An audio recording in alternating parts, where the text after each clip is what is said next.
Welcome into the Paul Kuharsky podcast. Excited to talk to you about the Tennessee Titans this week as they get ready to head to Jacksonville and this long streak on the road before they finally get back to Nashville and play Carolina. Let's talk about the two biggest games left on the team's schedule. Why go once they get back home and see this bad team perform? Is this the worst offensive line this team has fielded since it's been back in Tennessee? And more. I'm brought to you by Zen Sports and Jaspers. Here we go. Titans have 8 games left in what's turning into a miserable season. Playoff dreams dead if we're going to be realistic here. There's no reason to expect them to catch fire and take off and catch all these teams ahead of them when they rank 15th out of 16 in the AFC. New York Times playoff simulator gives them a 3% chance of hopping 8 teams to get to the 7th and final playoff spot in 8 weeks. There's no reason to expect pass production and scoring output to get consistently better. The goal is to play well enough to get Will Levis the opportunity to expand his game. But inside of that, this team should be circling 2 games on the upcoming schedule as the most important. I know Mike Vrabel is not operating this way. I know the team is not thinking ahead. But when they get into the preparation weeks for these games, somebody would be wise to be amping things up. The Titans are going to wear the Oilers throwbacks on December 17th against the Texans at Nissan Stadium. And 2 weeks later, they'll be in Houston for the rematch. Since the ugly divorce with the city of Houston in 1996 and the lame duck season in the Astrodome, the move to Nashville in 1997, and the birth of the Texans in the modern new stadium down there, NRG Stadium for a long time in 2002, Bud Adams and his family have had strong personal feelings about the new franchise in Houston. Amy Adams Strunk has come to spend a lot of time in Nashville, but still has a home base there. And she may be understanding of this franchise's current struggles and the rebuild phase that they're going through, which are keyed around, as we all know, the personnel deficiencies of this roster.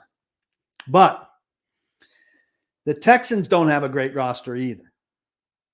With a new coach and a rookie quarterback, they're taking off. They're one of the NFL's darlings right now, with CJ Stroud not only looking like a shoe-in for offensive for offensive rookie of the year, but he's in MVP conversations right now, legitimately.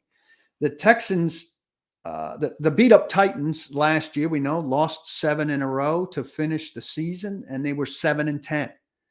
The Texans were terrible. They were 3-13-1. They hired DeMeco Ryans. They drafted CJ Stroud, and now behind Stroud, who's been super impressive, the Texans are an NFL sweetheart. They're sitting right now at 5-4, and they've got a 52% playoff chance, according to the Times. This is not going to sit well with Strunk. Those head-to-head games coming up, Titans-Texans, matter to her, I think, in a way that maybe the rest of these games don't. She clearly would like to see her team, get on a winning track and do better. But I'm certain that she's also come to terms to some degree with what this season can be and can't be and is and isn't. Could these games have a bearing on her feeling about Mike Vrabel and the direction of her franchise and her willingness to be patient? I don't know. I just know it would be a lot better for Vrabel, for the Titans, for the mood of the building, for everybody involved, if the Titans could fare well against the Texans. And we know, no matter how things are going for teams in the division, that when you square off against a team that you're familiar with, and yes, the Texans are different than they've been with the new head coach and everything, but Mike Vrabel knows DeMeco Ryans. Things don't always go according to plan or according to record in divisional games. We know outwardly they're going to say no game's more important than any other game and all of that. December 17th here in Nashville and New Year's Eve in Houston are very important games for the Tennessee Titans. They're very important games for the owner's feeling about her franchise, which I think she doubtlessly measures up against the franchise in her other hometown, in the town she's from. And the idea that the Texans are sprinting past the Titans, given where they were a year ago, isn't pleasing to the Adams family. Can't be pleasing to the Adams family. These are the two most important games remaining on the Titans' schedule. They need to play well in both of those. I think it could have a bearing on a lot of things. I don't think, if they lose those two games, I don't think that seals Mike Vrabel's fate. He gets fired. I don't think he's getting fired, but I think it could do a lot to help him. I think it could do a lot to help the team if the Titans play well, if the Titans win, at least split those games. And certainly it would be good for them not to lose those games badly. I've had some conversations on social media with some fans who are asking me why they should go to the remainder of the Titans home schedule.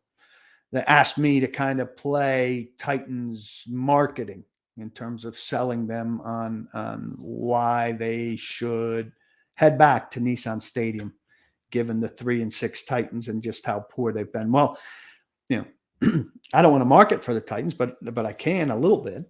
Titans have been pretty good at home. Last time they played at home, Will Levis threw 4 touchdowns against the Falcons, and a game that put them with Marcus Mariota and Fran Tarkenton as the best debut games for rookie quarterbacks in terms of they're the only 3 that have thrown 4 touchdowns. I can't tell you to go spend money to watch this bad team. I wouldn't. Many of you already have. Your season ticket holders. And the flavor of this conversation I've been having is why go? Maybe if you've already spent the money, why not give them away? Hey, more power to you if you've got the kind of money where you can have already spent the money and choose not to follow through on your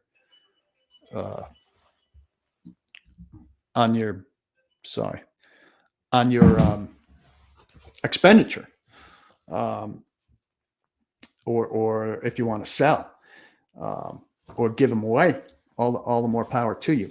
And one of the wonders of this market, though, to me, is this kind of sense of entitlement, like that obviously you want them to be good. You expect them to field a good product. But on the occasions that they don't, the kind of like, well, why should I go attitude that I get from a portion of the fan base that I talk to, I think is disproportionate to I think people have gone to games for years and years in Detroit, bad years and years. You know why? Because they're fans of the Lions. And in Detroit, you root for the Lions. And while you're miserable over time with the Lions' failure to achieve a certain level of success, you continue to root for the team and go to its games. Same in Cleveland with the Browns, same in New York with the Jets. And I don't want to create a big conversation about fandom and what it entails. You as a fan can choose to go or not go or watch or not watch to whatever degree you want. But I think in major league towns, and some of these towns are a lot bigger than Nashville, there are stadiums that are regularly full with fans for teams that are not very good. Um, they go because they're fans of the team, and it's still a communal event to go and watch the team and kind of have this communal experience of watching them not do well, the same way it's a communal experience of watching them do well. It's far better experience when they're doing well, but you commiserate over them not doing well. Now, listen, I'm a Yankees fan. I'm a Yankees fan, and I'm a U.S. soccer fan, and I'm a Chelsea fan. Those are the teams that I have an interest in. I tuned out the second half of this year because the Yankees stunk and because I was miserable with the product that they put on the field. So I can relate to those of you who are tuning out. But the NFL is different. It's 17 games. It's not 162 games. And so if I had an NFL team, I think that I would maintain my interest in it over those 17 games. 17 times 3 hours is not that big a commitment. I wouldn't be going to a lot of games because I think they're exceedingly expensive. I'd go enough to please my kid. I think the Titans have Will Levis right now, who's intriguing, and I'd want to go to watch, the rookie quarterback and see what you could get out of him, though I understand the concerns about the pass protection, certainly. But I'm not going to tell you to go or not go. I am going to say, though, I do think there's an attitude in Nashville, like when the Titans get bad, that the Titans are this long-suffering team. The Titans are a middling team that periodically has success, but they're not long-suffering. The Browns are long-suffering. The Lions are long-suffering. The Jets went to a couple championship games, but they haven't been to the Super Bowl. The Jets are long-suffering.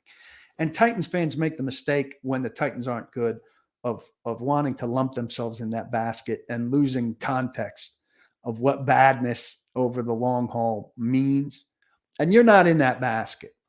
So you can feel sorry for yourself, certainly. You can lament how bad your team is this year, certainly. But don't put yourself in a spot where you've had it so bad. Your team went to the Super Bowl first year. They were in their new stadium and stuff. And I know that's ancient history and all of that. But fan bases endure bad times unless you're, one of the very, very special franchises. And it's no secret that the Titans aren't one of the very, very special franchises. So if you want to be one of the very, very special franchises, you gotta go pick another team. This one is not one of that. And you just endure the bad stuff. I need to tell you about Zen Sports. You see their logo up in the corner. Zen Sports has been terrific to me and to us at paulkuharsky.com. You need to go download the app at Zen Sports. It's for Tennesseans only. So they're being extra special good to those of us who live in Tennessee, right? You download the Zen Sports app right now if you're 21 or over and you gamble responsibly, of course. Download the app. Use the code TNPAUL, TNPAUL, all capital letters. Bet $10. And if you're not a member of paulkuharsky.com, boom, they will give you 1 year of access to paulkuharsky.com, where you get everything I write. You get Mike Herndon's Wednesday column. You get Blake Bettingfield's previews, reviews, draft stuff. Blake's out of commission for a little bit here, but he'll be back soon. You get the new analytics based column from Jake Downard that we've got on Tuesday. You get the private chats that we do at halftime of Thursday Night Football and from the press box after every game. You get access to the private Facebook page. You get 5% off at Tennessee tickets, which adds up. That's not just Titans tickets. That's any ticket. So if you're buying an expensive concert ticket, and you buy tickets to a couple events, that can be some pretty significant money. Lots of bonuses there for a free membership that you get from betting at Zen Sports, where you're going to obviously win a lot of bets and do really well. If you're a member of the site, once you bet $250, they give you another $250, which is a great deal. So I can't speak highly enough about Zen Sports. hop on, become a member, don't get left behind. We appreciate our relationship with them, and I hope you'll join in on that. Is this the worst offensive line that the Tennessee Titans have fielded? Look, it's awful. Andre Dillard has been an awful left tackle. He's dealing with a concussion now. So he's out. Nicholas Petit-Frere's left shoulder injury has him out. He wasn't very good when he was in. Dylan Radins is going to be at left tackle this week. He's bad also when he's played.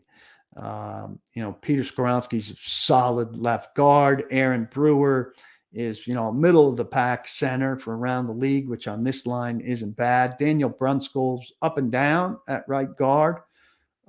Smart, crafty guy who you wouldn't mind being on your line if you had a good line. Chris Hubbard, needs help. And has his ups and downs. The overall pass protection of this group is really bad. And Will Levis is getting hit a ton. Go read Mike Herndon at paulkuharsky.com, who offers a great assessment. Like I asked a question earlier this week, are the Titans concerned that the cumulative hits on Will Levis will have a negative bearing on Will Levis, which I think is a fair question. And everybody immediately looks at David Carr and what happened to him in Houston. And you worry about that. But I never think that they should not play him and put him in bubble wrap and let Ryan Tannehill and Malik Willis take the hits, which a share of the fan base wants to happen. Mike Herndon's piece this week is terrific, looking at some very successful quarterbacks of recent times who took their lumps over the first year of their career and have gone on to very, very successful things. Joe Burrow, probably first amongst them. But it's an excellent piece. You should go read it. And the big thing is, if Will Levis does get hurt, and I was talking about this with Robbie and Rexroad in my weekly hour on 102.5 The Game in Nashville, Wednesdays from 8 to 9. He needs to not suffer an injury that requires any kind of rehab beyond April. It's sad that you're talking about like what level of injury could Will Levis sustain, but he can't have an injury that affects his offseason. But he's got to go out there, take his lumps. Sack avoidance is part of quarterbacking in the league, and he's got to learn about that. Is this the worst line ever? This has been a bad line. Every variation of this line has been bad. I don't think it's the worst line that we've ever seen. A lot of people are quick to say, yeah, it's recency bias. I understand that. Let's go back. And remember that Ken Whisenhunt not only fielded terrible lines, he didn't believe in helping those lines. He got people out on routes, and they threw the ball a lot. They didn't really concentrate on running it. In a 36-7 loss to the New York Giants on December 7th, 2014, Ken Whisenhunt's first year, the Titans fielded this group left to right. Will Svitek, who played for Taylor Lewan, Andy Levitre, who we know did not pan out and played very poorly at left guard for this team, Chris Spencer at center, who was playing for Brian Schwenke, Chance Warmack at right guard, who we know also did not pan out and was not a very good player. Byron Stingley started at right tackle and was replaced by a guy I'm virtually certain no one will remember. I did not remember his name, Taron Jones. And they were playing because another completely unsuccessful player that the Titans brought in to start, Michael Orr, was out. So Zach Mettenberger took 5 sacks and fumbled twice in this game and was knocked out with a shoulder injury that subsequently ended his season with 3 games remaining.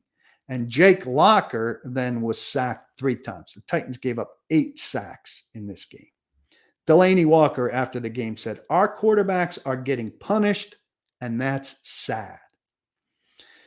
The Giants got these 8 sacks despite the fact that they had just put Robert Ayers and Matthias Kiwanuka, who had accounted for 29% of their sacks through 12 games, They just put them on IR. So those guys were not playing for the Giants team that sacked Mettenberger and Locker for a combined 8 times. I think that was probably the peak of Titans offensive line badness. So I'd put the current offensive line above Svitek, Levitri, Spencer, Warmack, and Stingley / Taron Jones. How about you? I think it's something to consider. Let's also mention our other sponsor, Jasper's, an excellent restaurant on West End Avenue between downtown and Midtown. I love eating there. I haven't been there often enough. I'm due for a trip to have my favorite bolognese or Cuban sandwich. I'll be torn when I get there, pull up a seat at the counter to read some notes. I've done a terrible job silencing my phone. Give me demerits for that. Go there, eat there, park for free there, play some Pop-A-Shot, some air hockey, some skee ball for free there. Take your family for a family night out. Take your date for a date night. Go for lunch for a business meeting. It's practical for every occasion, the kind of versatile restaurant that matches the kind of versatile football player the Titans would like to have. Probably don't have enough of in the season going as it is. It's on West End Avenue between downtown and Midtown, perfectly located, easy to get to. Can't recommend them enough. Jasper's on West End. Hit it up. It's a terrific spot. A couple questions from the Peanut Gallery, known as the paulkuharsky.com private Facebook page. Private. This is highly, highly private. You can't go there unless I let you in. Elaine Hamilton. Do you think we will go with Willis as the backup quarterback next year or sign a low-level vet? I think with Will Levis in line to be the starting quarterback next year, that a veteran presence would be a healthy thing to have in terms of being able to step in for him with few practice snaps or to take over for a stretch of games. I don't have a lot of faith in Malik Willis. I don't think there's any problem with having Malik Willis in camp, seeing what you've got, deciding again if he's a value to keep around as a third quarterback. Titans have plenty of cap money, so spending, quote unquote, significant cap dollars on a backup is reasonable to me. But the veteran backup market is very thin. 4 guys I would consider and chase to get one of them. Tyrod Taylor, who's hurt right now with the Giants, is a 500 quarterback with the 88.4 career rating. Go get Tyrod Taylor. I think he would be a good option. Josh Dobbs, we know what he's doing in Minnesota right now. Really a good option in terms of being able to come off the bench for you. Gardner Minshew, I know he's got a downside, particularly when it takes over as a full-time starter for the Colts, but the Colts are better than anybody expected with him as a starter. He's very hot and cold. Jacoby Brissett is another one that I'd consider. Those are 4 guys, Taylor, Dobbs, Minshew, Brissett, that I would give some serious consideration to as a Titans veteran backup next year. Dustin Englehart says, I've not heard much about getting some improvements in the inside linebacker position. Would I improve that via draft or free agency? I think you can find an inside linebacker in mid-priced free agency or in the middle of the draft. I don't particularly care which. David Long was a 6th-round pick. Jayon Brown was a 5th-round pick. Avery Williamson was a 5th-round pick. I said those current to dated. But if you go Williamson to Brown to Long was a nice natural progression where the Titans had 3 guys who were progressively better that they got mid-late in the draft. Then they blew it, and they went all the way up to the 3rd round and got Monty Rice, who's not a good football player. But I think there are also inside linebackers who are going to bring you more than Jack Gibbons and they have to upgrade that spot. I would imagine they will try to re-sign Aziz Al-Shaair, and I imagine he would like to be back. So ideally, he's one of your inside linebackers. The other one needs to be a little bit more physical and rugged, but still able to run.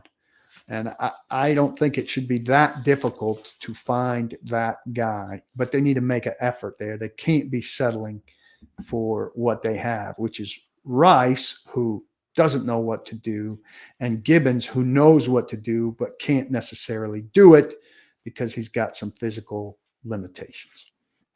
Richard Seidman, I hope I'm pronouncing that right, asks, are there any defenses left on the schedule our poor offensive line may have a chance against? This is a good question. The next three defenses the Titans face are not too bad. I'm going to get into this more on the site. But Jacksonville is 15th in pressure percentage. These numbers are from ProFootballReference.com. Jacksonville's pressure percentage is 22.9. That's 15th in the league. Carolina is 25th at 19.1%. And Indianapolis is 22nd at 20.6%. Those, Richard, are encouraging numbers that the Titans should be able to survive a little bit better against, though they're not doing well against anybody. The numbers for Miami and Houston and Seattle, the three other teams that they'll face later, are better. And then they see Jacksonville again. Obviously, that's a good question. And I've got some things charted out that I will put on the site. So stay tuned for more of that. That's all I've got for you this week. I appreciate you checking in as always. Go to Zen Sports, use TN Paul. If you're joining as a member, use the same email address that you use here. If you're a newcomer, be sure to get your free membership to paulkuharsky.com. Go eat at Jasper's. And as I can't remind you enough, don't block the box, but be sure, please, please, please, to lock your locks. Be well, everybody. Thanks.